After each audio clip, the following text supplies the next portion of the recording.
Okay, guys, I made a small break and a coffee, very important, and water. Water is important as well. So now I would like to talk about quickly about the routing, and then I will show you the process, simple but effective, with using an EQ and a compressor, and later on a limiter, and that's it.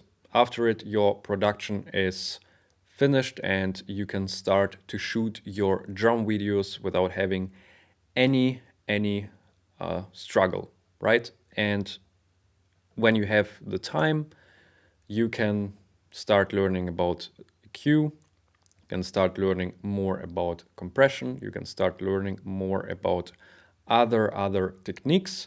And I thought about, when I did shoot those videos, I thought about trying to make something even better out of what I did already, because it was basically just throwing, the samples on the signal, or just converting them, and yeah, just that's it. Basically, there is no like time investment and not a lot of just things that were involved. Basically, it's just sitting down and doing the things straight forward. I will think about it, because especially the signals that I showed you, like with the kick and with the snare,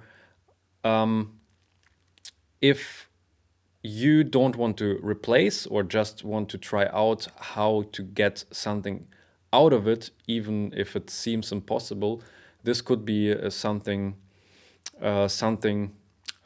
interesting, because we have to think outside of the box, basically. So we have to do something with those signals in order to make something out of them. But it's another topic for another day.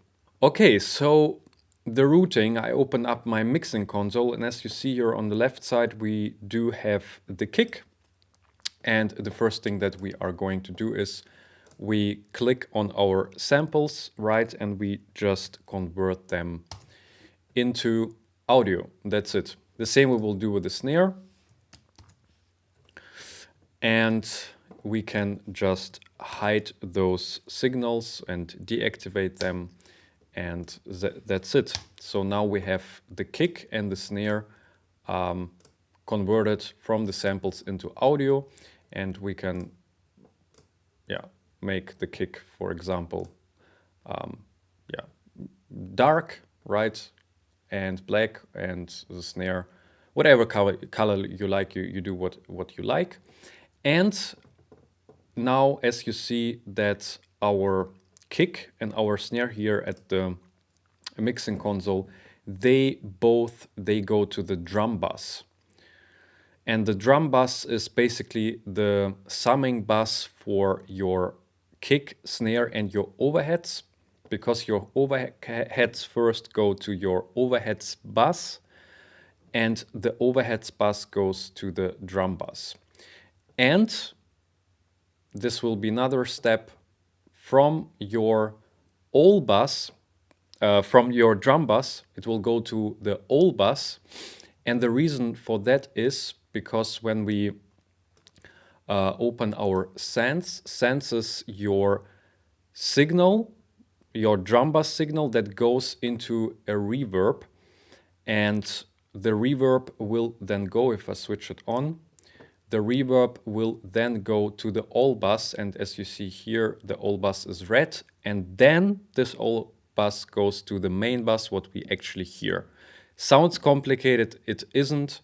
At the end, for you, you can copy it if you like. I believe it's not as important, because you at the end, you will just have your summing bus somewhere. Either it's the main bus or your drum bus group. It will depend if you have like music as well, like you're recording to music, or you just, have a mix where you just want to record your drums and have a whole mix. I will not talk about this, but you can just have your kick, snare, overheads left, overheads right, your toms, whatever you have, right? Whatever your signals are, and then they just go somewhere that sums them up, and this is what you hear at the output of your whole DAW of your audio interface. Super simple.